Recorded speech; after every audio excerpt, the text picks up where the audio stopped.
चलिए अब आपको बताते हैं नायब सिंह सैनी के बतौर मुख्यमंत्री पहले कार्यकाल के बड़े फैसलों के बारे में, जिन फैसलों की बदौलत रूठे वर्ग के मतदाताओं ने भी उन्होंने न सिर्फ उन्हें मनाया बल्कि वोट में भी तब्दील करने का काम किया और प्रदेश में तीसरी बार लगातार बीजेपी सत्ता में आई।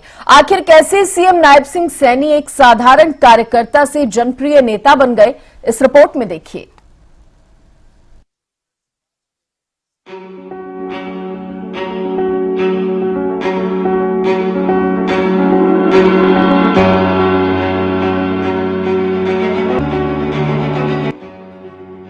साल 2024 हरियाणा प्रदेश की सियासत के लिहाज से काफी अहम साल था। तमाम दल न सिर्फ लोकसभा चुनाव बल्कि विधानसभा चुनाव की तैयारियों में भी जुटे थे और सरकार बनाने का दम भर रहे थे। प्रदेश में बीजेपी के शासन को करीब करीब 10 साल पूरे होने को थे। ऐसे में बीजेपी को सत्ता विरोधी लहर से भी निपटना था। इसके लिए प्रदेश में लोकसभा चुनाव के लिए होने वाली वोटिंग से ठीक पहले पार्टी ने नायब सैनी पर दांव लगाया। मार्च में उन्हें सीएम बनाया गया और फ्री हैंड दे दिया गया ताकि सत्ता विरोधी लहर को सत्ता के पक्ष में बदला जा सके।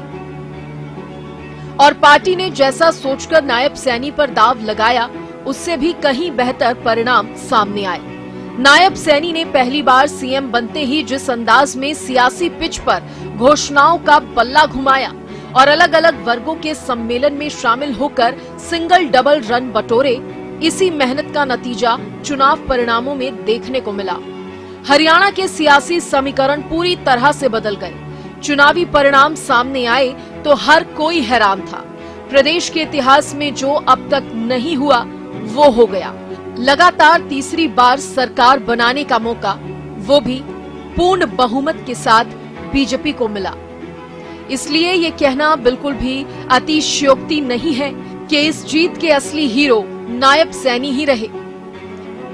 इस जीत में सीएम नायब सैनी के कोने कोने से फैसले प्रभावी साबित हुए, उनके बारे में आपको बताते हैं। सीएम सैनी के पहले कार्यकाल के बड़े फैसले, ओबीसी वर्ग के लिए क्रीमी लेयर बढ़ाने जैसे कई बड़े फैसले लिए। सरपंचों के लिए खोला सौगातों का पिटारा।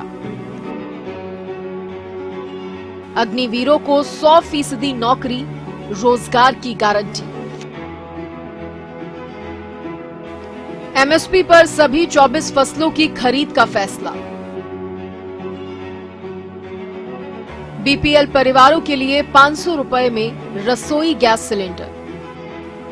इतना ही नहीं, ऐसे और भी अनेकों फैसले हैं और नायब सैनी की मिलनसार और साफ छवि, जिसके दम पर नायब सैनी लोकप्रिय होते चले गए और विधानसभा चुनाव में तमाम समीकरण बदलने में नायब सैनी सफल रहे। हर कोई हैरान था जब चुनाव परिणाम सामने आए और बीजेपी पूर्ण बहुमत की ओर बढ़ती चली गई।